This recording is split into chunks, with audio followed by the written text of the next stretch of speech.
우리 회장님만 지금 죽어나게 막 하다가 지금 막 아침부터 일찍 일어나서다가 지금 좀 이렇게 뭐랄까 시간이 잘 안 맞고 그랬는데, 여러분 하여튼 우리 청년부를 위해서 많이 기도해 주시기 바랍니다. 자꾸 신나는데요. 저희 춤을 춰야 되나? 여러분 제2 바티칸 공의회에서는 다음과 같이 명백하게 말합니다. 하나님께서 예수 그리스도를 통하여 가톨릭 교회를 필요하신 것으로 세우신 사실을 모르지 않으면서도 교회로 들어오기 싫어하거나 그 안에 머물러 있기를 거부하는 저 사람들은 구원받을 수 없을 것이다. 여러분 이게 뭐냐면요, 흔히 얘기하는 교회 밖에는 구원이 없다라는 거예요. 로마 가톨릭의 하나의 교리인데요, 그렇게 얘기하고 있죠.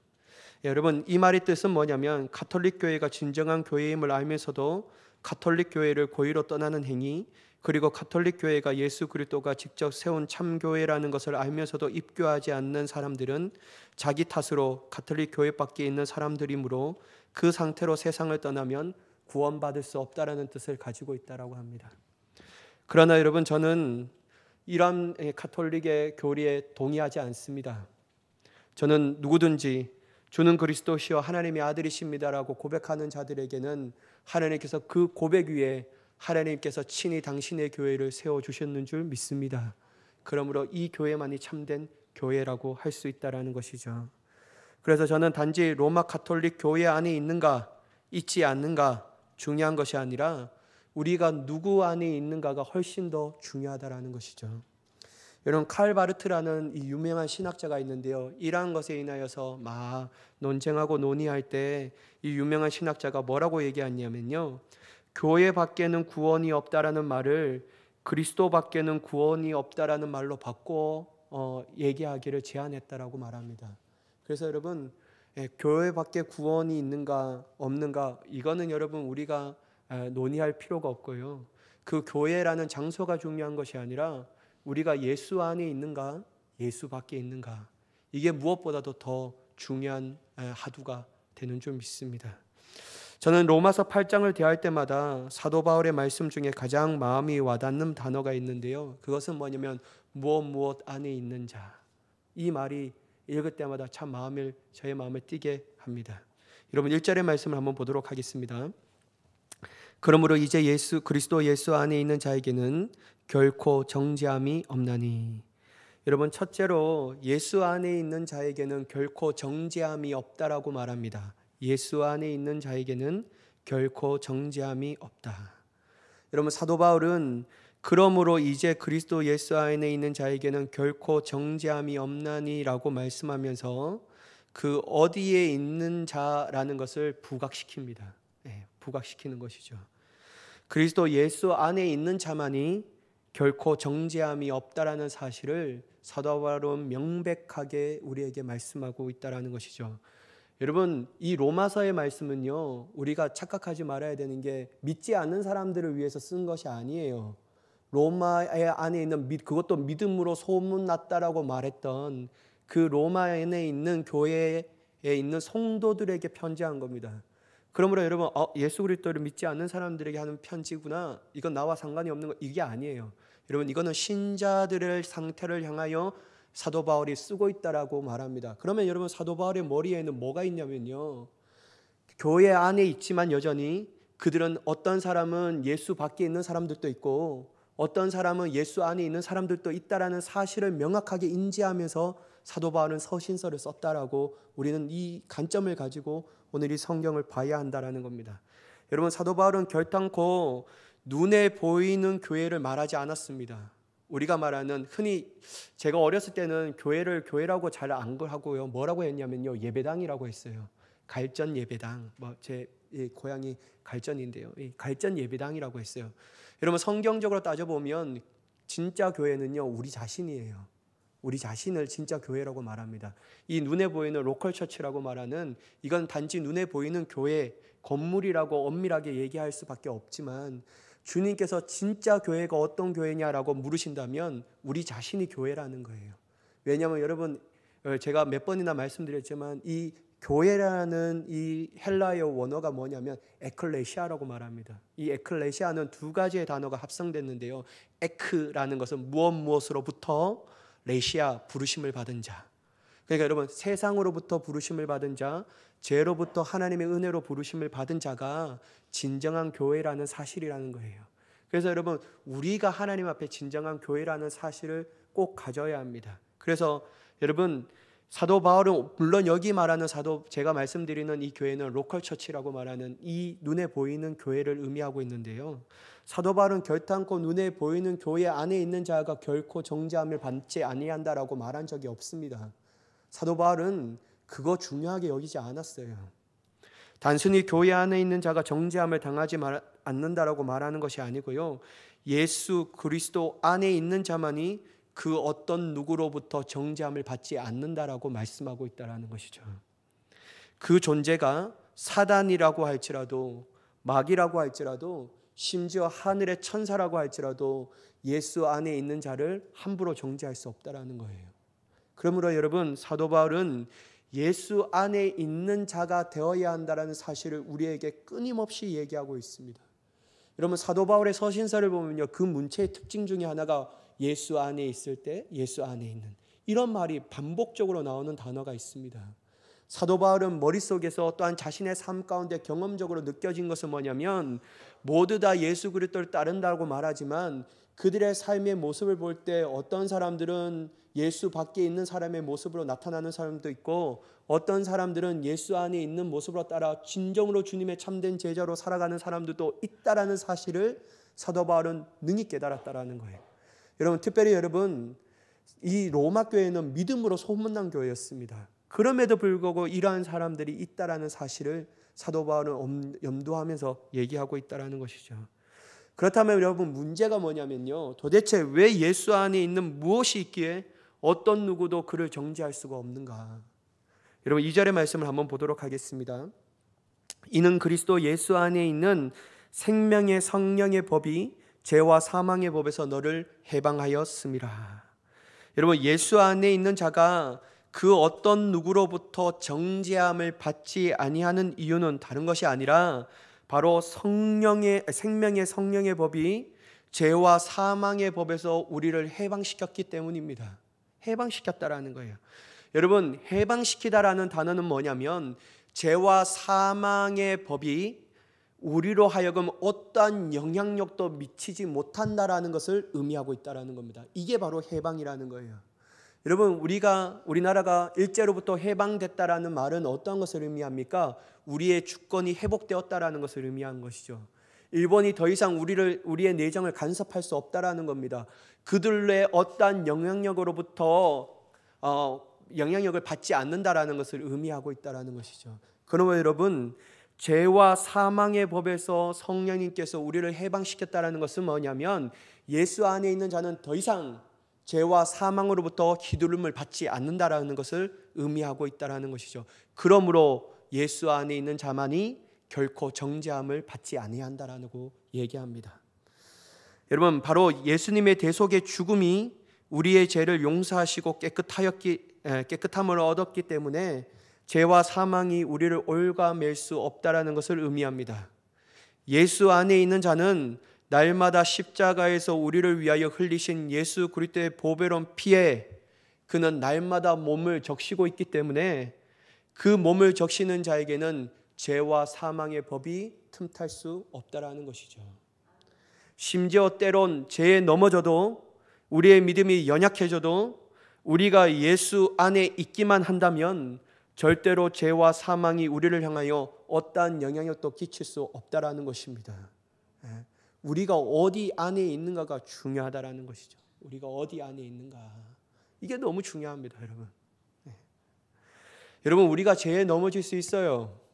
저는 우리가 예수님만 믿으면 천사와 같이 영원토록 산다라고 말하지 않습니다.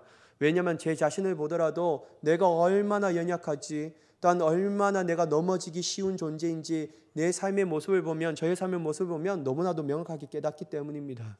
예수를 믿어도 원수를 사랑하지 못하고, 예수를 믿어도 내 선행의 행실을 행하지 못하고, 예수를 믿어도 하나님을 불신하며 살아갈 때가 많음을 저는 제 자신을 보면서 철저하게 느낀다라는 거예요.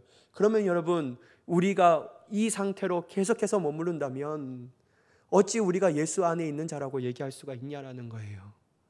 때론 넘어질 수 있고 때론 우리의 삶 가운데 죄의 모습이 나타날 수 있습니다. 그럼에도 불구하고 우리가 예수 안에 있기만 한다면 우리는 여전히 예수 그리스도의 보배로운 피로 말미암아 제 삶을 얻을 수 있고 그 보배로운 피는 여전히 우리를 향하여 효력을 주며 우리는 어떠한 죄에서도 우리는 영원하신 하나님의 사죄의 은총을 받게 되는 줄 믿습니다. 그러므로 여러분 예수 안에 있는 자가 중요하다라는 겁니다. 그러므로 죄와 사망의 법이 우리를 올가맬 수 없다라는 것이죠. 예수 그리스도의 생명의 복음이 우리로 하여금 효력을 베풀고 있는데 어떻게 여러분 죄와 사망의 법이 우리를 올가맬 수 있냐라는 것입니다. 사랑하는 여러분, 저는 이 말씀이 단지 간념과 이념이 아니라고 생각합니다. 교리가 아니라고 생각합니다. 우리에게 주신 하나님의 실제적인 역사입니다. 사도 바울은 예수 안에 있는 것이 중요하다고 말하지 우리로 하여금 교회를 몇 년 다녔는지 묻지 않는다라는 거예요. 사랑하는 여러분, 성경을 한번 보세요. 사도 바울이 너 예수 몇 년 믿었어? 이렇게 물어본 적이 있습니까? 그렇게 물어본 적이 있냐라는 거예요. 너 예수 몇 년 믿었니? 너는 모태신앙이니? 아니면 나중에 들어왔던 자이니? 너는 너의 가문이 예수를 믿는 3대째로 예수를 믿니? 이런 거 물어본 적이 있냐라는 거예요. 없어요. 한번 여러분 제발 그거 있으면 제게 좀 찾아와서 목사님 여기 있는데요. 그러면 제가 여러분 앞에 무릎 꿇고 공개 사과를 하겠습니다. 근데 여러분 그런 마음이 없어요. 어디 있습니까 여러분? 사도 바울의 관심사가 너 교회 몇 년 다녔니? 너는 예수님을 믿는 가문의 3대째이니? 너는 모태신앙이니? 아니면 불신자에서 다시 신자로 돌아선 사람이니? 아니면 너의 직분이 무엇이니? 이런 거 물어본 적이 있습니까? 여러분 사도 바울의 관심사는 그런 거 관심이 없어요. 사도 바울의 유일한 관심사는 뭐냐면요, 이 하나님의 사람이 여전히 예수 안에 있는가가 중요하다라는 겁니다. 이게 중요하지 교회 몇 년 다녔니? 이게 여러분 우리의 삶이 중요하지 않습니다. 물론 여러분 그게 아주 중요하다라고 말하는 것은 아닙니다. 우리가 예수님을 몇 년 믿었는가가 때론 중요할 수 있어요. 왜냐하면 그만큼 내가 어떻게 해야지만 하나님의 은혜를 받을 수 있는지, 더 잘 받을 수 있는지, 어떻게 하면 하나님의 회복의 역사를 더욱더 잘 경험하고 있는지 단기교적으로 믿지 않는 사람보다 신앙의 초보보다는 더 잘 알 수 있다는 거예요. 하지만 그것이 우리의 구원의 기준이 될 수 없다는 겁니다. 여러분 우리는 이거 심각하게 받아들여야 합니다.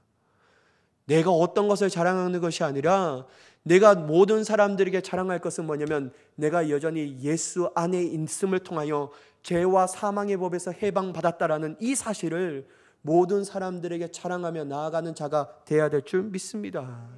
이게 우리의 자랑이 되어야 한다는 것이죠. 여러분 우리의 직분이 무엇인지, 얼마만큼 헌신하고 충성하였는지를 사도 바울이 따지면서 야 그것이 너희로부터 어떤 것으로부터라도 정죄하지 이르지 못하게 할 것이야 라고 말하지 않지 않습니까? 오직 예수 그리스도 안에 있는가 아니면 너희가 밖에 있는가, 이게 여러분 사도 바울이 얘기하는 것이죠. 여러분 예수 안에 있는 사람들은요 하는 행동이 있어요. 그게 뭐냐면요, 날마다 그분을 향하여 나의 믿음을 드린다라는 거예요. 예수 안에 있는 사람들은 날마다 예수 그리스도를 믿는 믿음이 더욱더 충만한 삶을 살기를 원합니다. 다른 어떤 것을 믿는 것보다도 예수를 믿는 것이 그들의 가장 큰 기쁨입니다. 또한 예수 안에 있는 자는 어떠한 삶을 살아가냐면요, 그분의 은혜와 도우심을 구하며 살아가고 있다라는 거예요. 예수 안에 있는 존재가 자기가 예수 안에 있다라는 것을 어떤 것을 자신을 얘기하냐면요, 나는 연약하고 부족한 자입니다. 나는 쓰러지기에 쉬운 자입니다 라고 고백하는 자들이에요. 그러니까 예수 안에 있기를 원하는 것이죠. 여러분 만약에 내 잘났다고 말하는 사람들이 예수 안에 있을 수가 있겠습니까? 예수 밖에 있어야죠. 그래야지 자기가 더욱더 돋보이지 않습니까? 더욱더 자신을 드러낼 수 있는 근거가 되지 않습니까? 내 능력과 내 지혜를 뽐낼 수 있는 것이 예수 안에 있을 때 뽐낼 수가 있겠습니까? 예수 밖에 있을 때 더 잘 뽐낼 수가 있겠습니까? 당연한 거 아닙니까 여러분? 예수 밖에 있을 때 우리의 존재 자체가 더 잘 드러나지 않습니까? 근데 여러분 예수 안에 있다라는 말은 무엇이냐면 나는 아무것도 아니로되 오직 하나님의 은혜와 하나님의 능력만이 나를 주님의 은혜 가운데 살게 하신다, 그렇게 고백하는 것이 아닙니까? 여러분 이러한 사람이 어떻게 날마다 하나님의 은혜를 구하지 않을 수가 있냐라는 거예요. 날마다 하나님의 돕는 은혜를 간구하지 않을 수가 있냐라는 거예요. 그래서 여러분 예수 안에 있는 때 비로소 우리는 하나님의 은혜와 그분의 도우심을 날마다 구하는 자가 되는 줄 믿습니다. 또한 여러분, 예수 안에 있는 자들은 어떤 사람이냐면요, 우리의 모습이 어떠하든지 날마다 그 험한 십자가를 붙잡고 있는 사람이라고 할 수 있다는 거예요. 여러분, 우리가 잘 나갈 때 얼마나 예수 그리스도의 십자가를 헐겁게 붙잡고 있습니까? 아니, 안 붙잡으려고 합니다. 얼마나 안 붙잡으려고 하냐면요, 예수 안에서 잘 나갈 때는 여러분 기도도 하지 않습니다. 말씀도 보지 않습니다. 근데 여러분, 어려울 때 어떻게 하냐면 예수 그리스도의 십자가를 붙잡는 거예요. 근데 여러분, 우리의 믿음이 약하기 때문에 우리의 상황과 형편에 따라서 예수 그리스도의 십자가를 붙잡고 덜 붙잡고 아니 붙잡을 수 있지만, 예수 안에 있는 자는 상황과 환경과 형편이 어떠하든지 늘 예수 그리스도의 십자가를 강력하게 붙잡고 있는 줄 믿습니다. 왜냐하면 그 십자가를 붙잡을 때 비로소 말할 수 없는 하나님의 기쁨이 우리 가운데 넘쳐나게 때문이죠. 그 예수 그리스도의 십자가를 부여잡을 때 우리 안에 있는 모든 것들이 주님 안에서 형통하는 삶을 살아가게 되는 줄 믿습니다. 그래서 여러분, 늘 붙잡는 거예요. 날마다 예수 안에 주님의 복음을 붙잡고 나아갈 때 정죄가 아닌 구원의 기쁨을 누리며 나아가게 되는 줄 믿습니다. 여러분, 두 번째는 뭐냐면요, 예수 안에 있는 자는 생명과 평안의 축복을 받는다라는 거예요. 여러분, 5절과 6절의 말씀을 보도록 하겠습니다. 육신을 따르는 자는 육신의 일을, 영을 따르는 자는 영의 일을 생각하나니 육신의 생각은 사망이요 영의 생각은 생명과 평안이니라. 여러분, 사도 바울이 이 5절과 6절의 말씀을 하고 있을 때 예수 밖에 있는 사람과 예수 안에 있는 사람과의 차이점을 무엇이라고 얘기합니까? 여러분, 먼저 예수 밖에 있는 사람들의 특징은요, 영적인 것을 생각하지 않는다라고 말하고 있어요. 오로지 그들의 생각은 뭐냐면 육적인 것만을 생각합니다. 육적인 것만을 생각해요. 자신의 육신이 이끄는 대로 나아가서 그들이 하는 것은 어떻게 하면 내가 이 세상에 성공할 수 있을까? 어떻게 하면 더 많이 벌 수 있을까? 어떻게 하면 더 강력한 권력을 가질 수 있을까? 어떻게 하면 더 높은 지위에 오를 수 있을까? 그리하여 그들이 왜 이것을 추구하냐면 내가 사람들로부터 무시를 당하지 않으려고. 그렇게 하기 위해서 그런 것들을 육신의 생각을 따라 살아간다고 했죠.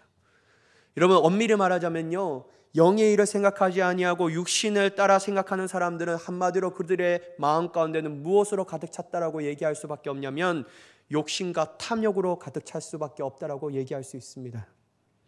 욕심과 탐욕으로 가득 찬 그들의 생각과 마음에서 나오는 것은 어떤 것을 행합니까? 죄밖에 행하는 것이 없겠죠.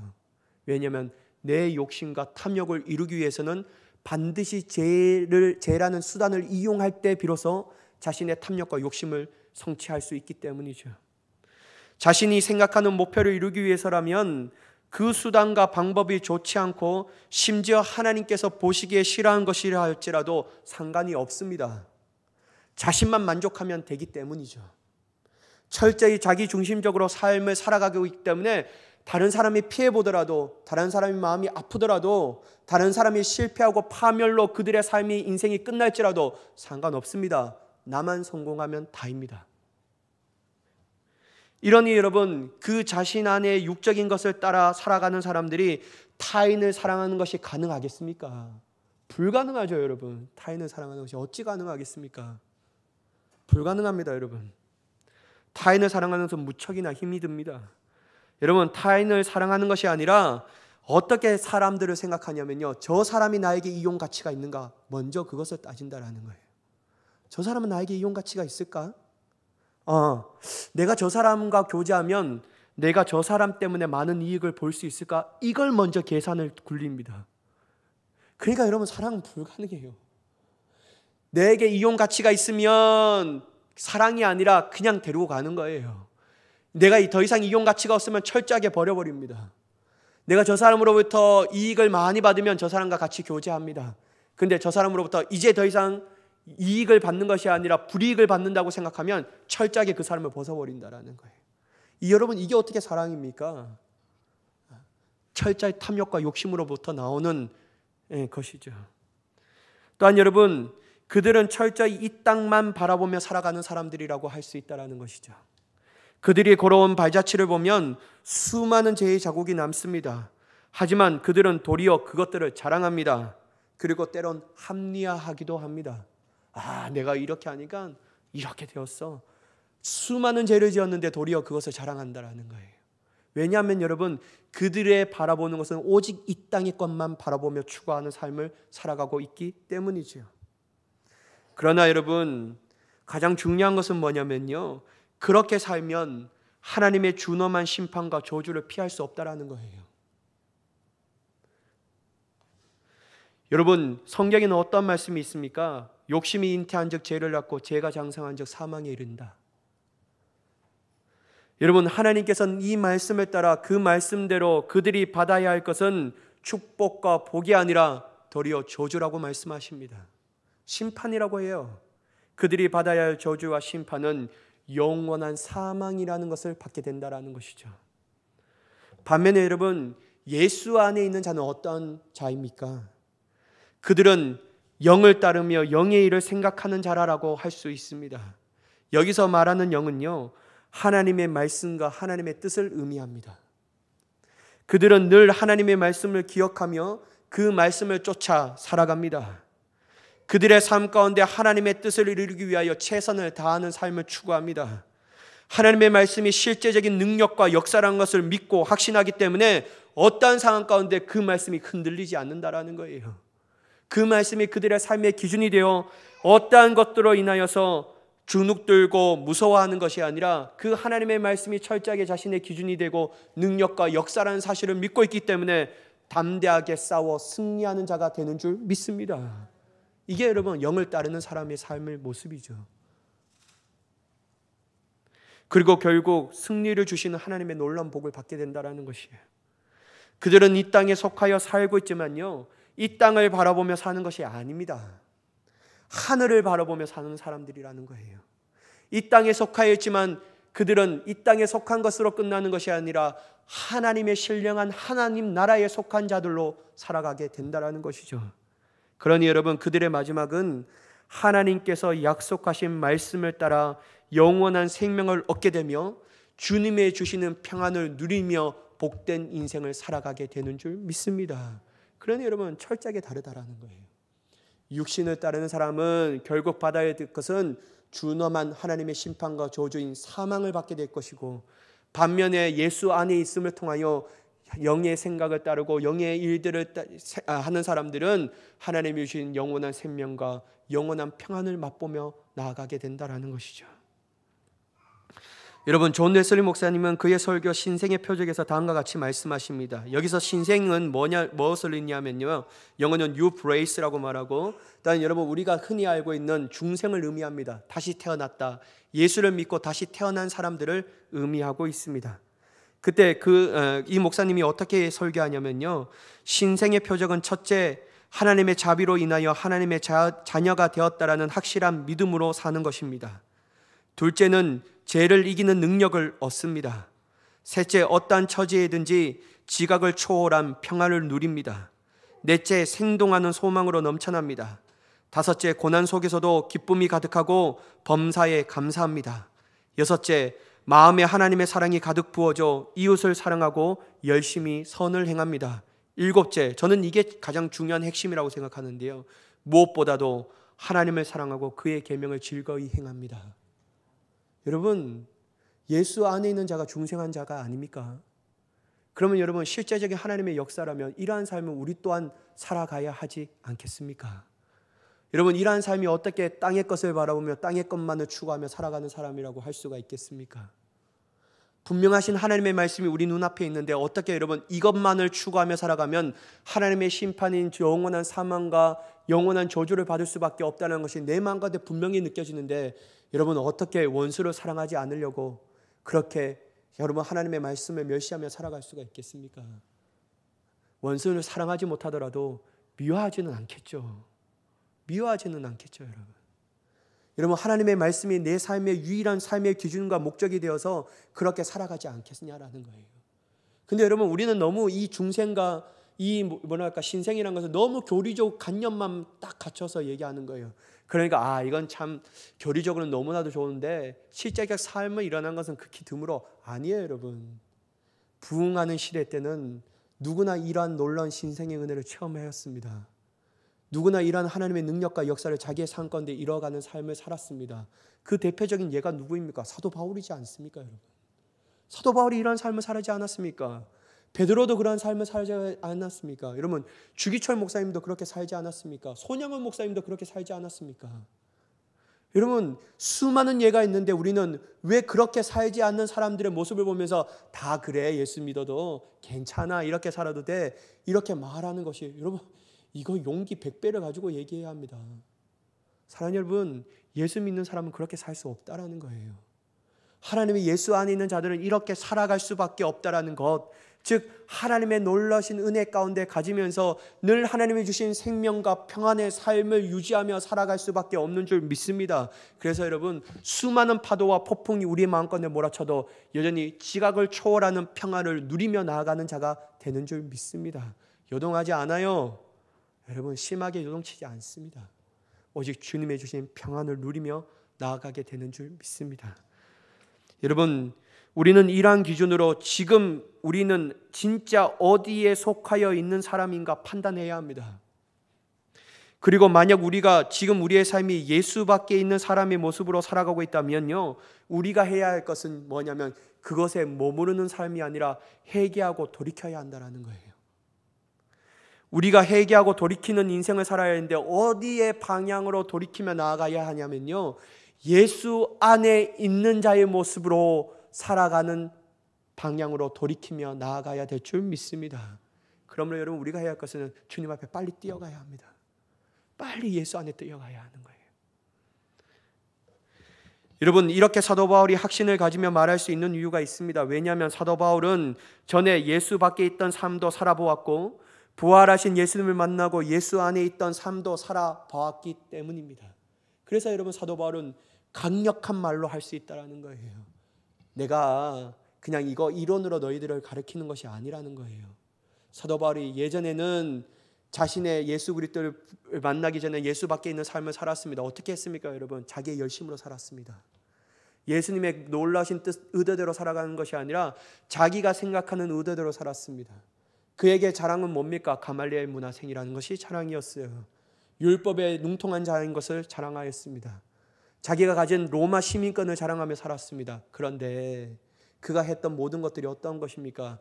예수 그리스도를 믿는 사람들을 잡아 죽이는 그런 정말 말도 되지 않는 일을 하지 않았습니까? 근데 부활하신 예수님을 만나고 어떻게 되었죠? 내 유일한 자랑은 예수 그리스도 십자가밖에 없다라고 말하지 않습니까? 완전히 변화되었어요. 어디 가든지 자기를 드러나는 삶을 살아가지 않습니까? 살아가지 않습니다. 오직 예수님만이 높임을 받는 그러한 사람들을, 그러한 복음을 전하는 사람으로 살아가게 되는 줄 믿습니다. 여러분, 그러므로 우리 자신은 누구보다도 내가 어디에 속해 있는지 잘 압니다. 우리는 스스로 우리의 자신을 속이지 말아야 합니다. 교회에 다니고 있다고 해서 내가 분명히 당연히 예수 안에 있는 사람이라고 생각하지 말아야 한다는 거예요. 그건 아니라는 거예요. 사도 바울이 그렇게 말하면 이런 말을 할 필요가 없죠. 뭐 하라고 여러분 지면 아깝게 이런 말을 쓰겠습니까? 당연히 다 로마 교회 성도들인데 뭐 하려고 이런 말을 쓰냐는 거예요.